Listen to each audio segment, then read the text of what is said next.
Olivia Munro had always thought of Techline as her second home. For 17 years, she had poured herself into the company, building its core infrastructure, mentoring young coders, and creating systems that would shape the future of the tech industry. But now, as she sat at her desk one final time, packing her belongings into a small cardboard box, all of that felt like it had been erased in a single decision. The office around her felt almost oppressive in its silence. The glow of her computer screen seemed to mock her as she slid the last few items: a mug that read "Code Like a Girl," a framed picture from her first successful team project, into the box. Every object had a memory attached. Each item represented years of dedication and hard work. But today, they were nothing more than symbols of what she had lost. She didn't expect a grand send-off. It had been a month since Damon Reeves, the new CTO, had taken over. From the moment he had arrived, Olivia knew something was off. He was brash, egotistical, and only interested in cutting corners to make his mark. "This isn't personal," Damon had said earlier that morning, leaning back in the chair she had once occupied with pride. His tone had been casual, but the words were like a dagger. "You're brilliant, Olivia, but we're moving in a different direction." She didn't argue. She didn't flinch. Instead, she nodded, her expression calm and controlled. There was no need to fight back. There was no need for a scene. After all, her silence spoke volumes. She walked out of the office with nothing but her cardboard box, leaving Damon smirking behind her, as though he had won. But Olivia knew something. He didn't. She wasn't walking away empty-handed. She had knowledge. And knowledge, when used with patience, could become a weapon. 2 weeks passed before Olivia was able to take the first steps in her quiet campaign. In her small apartment, bathed only in the soft glow of her laptop, she began planning her next move. The silence of the apartment was comforting, allowing her to think without interruption. This time she would build something far greater than she had at Techline. She would prove, not just to Damon, but to the entire tech world, that she was irreplaceable. She began by setting up anonymous meetings, quiet, off-the-record conversations with people who could help her rebuild what she had lost. One of those people was Cynthia Layton, the managing director at Verity Partners. The firm had once been a potential partner for Techline, but Olivia had turned them down years ago, out of loyalty. Now she was ready to listen. "We're acquiring Chronocore," Cynthia said over the phone one evening, her voice full of excitement. "Their back-end infrastructure powers a huge portion of Techline's new platform. We'd like you to help us finalize the integration. You know their language. You wrote most of it."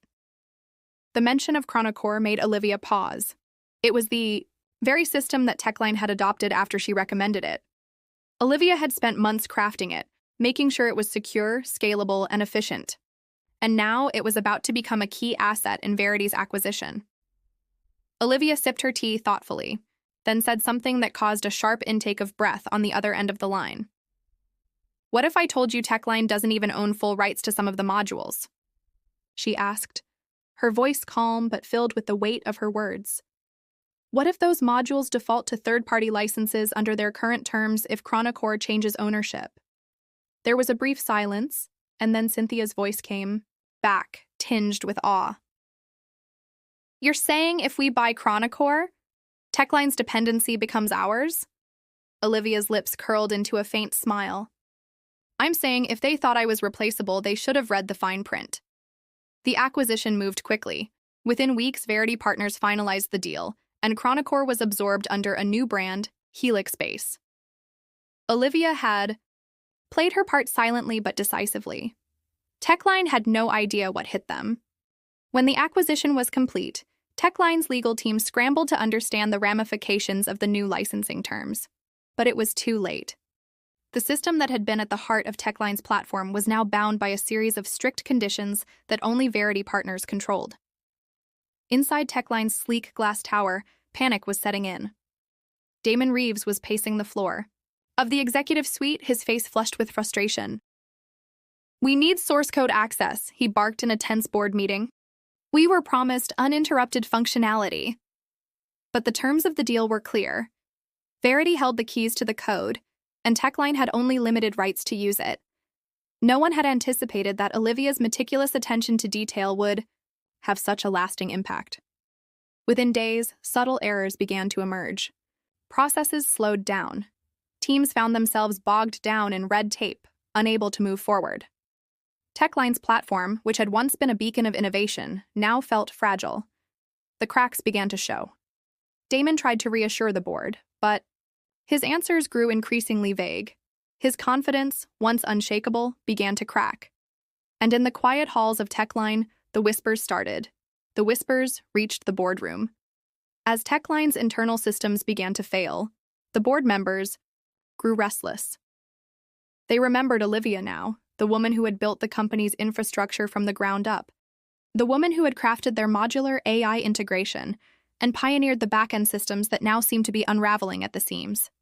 She never asked for credit, one board member mused during a closed-door meeting. She was always too focused on the work, too principled.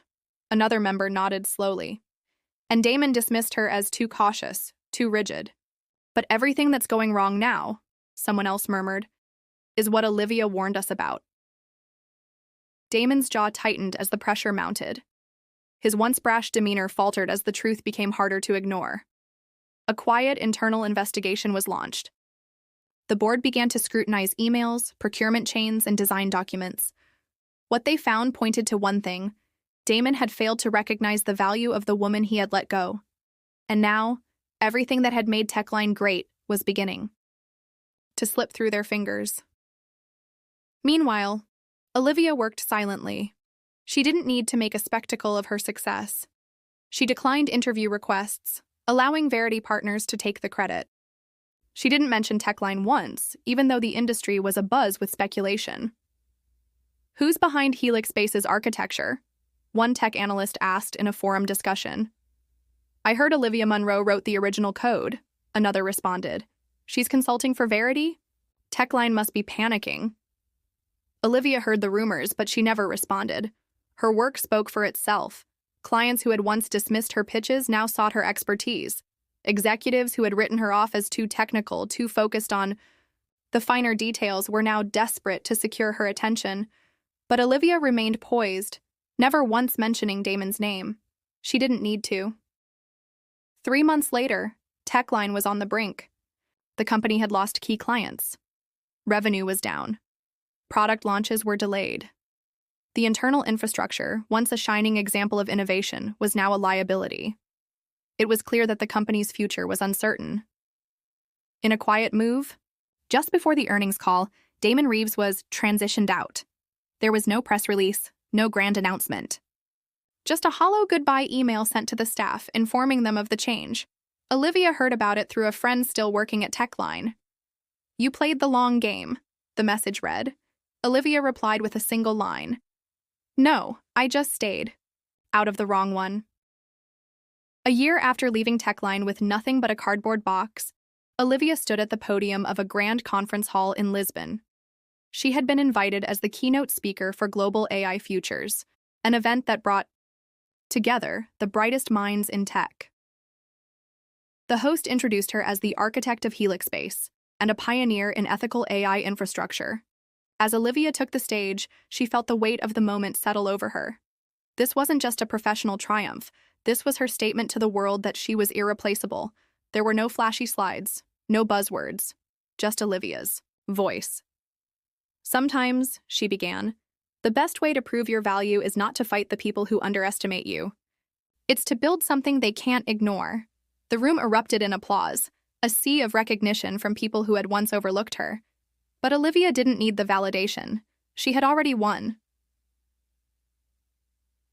Backstage, as Olivia made her way off the stage, a Techline board member approached her. He smiled nervously, almost sheepishly. We made a mistake, he said. We see that now. Would you ever consider returning in an advisory role? Olivia didn't answer right away. She took a moment to look out at the city skyline through the window, feeling the weight of everything that had led her to this point. No bridges burned, she said quietly. But I build forward now, not backward. The board member nodded, understanding the unspoken message. Olivia Munro walked away from the conversation, not in defeat, but in complete control. She was no longer the woman they had called replaceable. She was the woman who had proven she was irreplaceable.